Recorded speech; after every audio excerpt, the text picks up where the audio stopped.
నమస్కారం. నేను doctor Vamshi Krishna Reddy.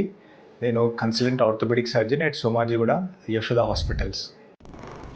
So ఈరోజు మోకాలు మార్పిడి తర్వాత ఎలా ఉంటుంది అని సాధారణంగా అడిగే ప్రశ్న.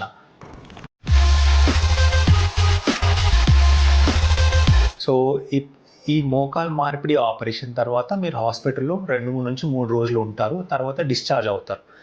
ఇంటికి వచ్చిన తర్వాత most important, most significant part of the treatment ఇంట్లోనే జరుగుతుంది. అది ఫిజియోథెరపీ రూపంలో.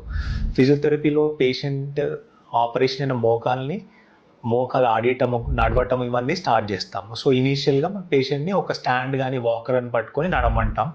సో దట్ పేషెంట్ని కొంచెం కాన్ఫిడెన్స్ రావడానికి. వన్స్ ఒకసారి పేషెంట్ నడవటం స్టార్ట్ అయినాక మెల్లగా వాకర్ని తీసేసి ఏ సహాయం లేకుండా నడమని చెప్తాము. అలాగే ఈ ఆల్మోస్ట్ సుమారుగా ఒక 3 నుంచి 4 వారాల వరకు రెగ్యులర్గా ఫిజియోథెరపీ చేయించుకోమని చెప్తాం. ఈ ఫిజియోథెరపీ వల్ల ఏమవుతుంది అంటే ఈ ఆపరేషన్ చేసిన భాగం ఆ పైన కండ, క్వాడ్రిసెప్స్ అంటాం, ఆ కండ గట్టి పట్టడం వల్ల పేషెంట్కి నొప్పి నిదానంగా తగ్గటం వల్ల పేషెంట్ వాకింగ్ ఇంప్రూవ్ అవుతుంది.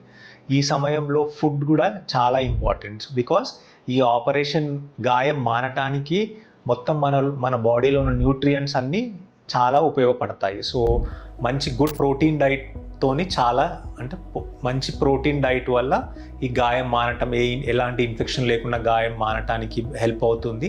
అలాగే మీ కన్సర్న్ డాక్టర్ ఉంటారు, వాళ్ళు ఇచ్చిన మెడికేషన్ రెగ్యులర్ వాడి ఈ ఫిజియోథెరపీ ప్రోటోకాల్ని కంటిన్యూస్గా ఫాలో అప్ అవుతే మీకు 100కి 100% పోస్ట్ ఆపరేషన్ తర్వాత ఎలాంటి ఇబ్బంది లేకుండా రికవరీ ఉంటుంది.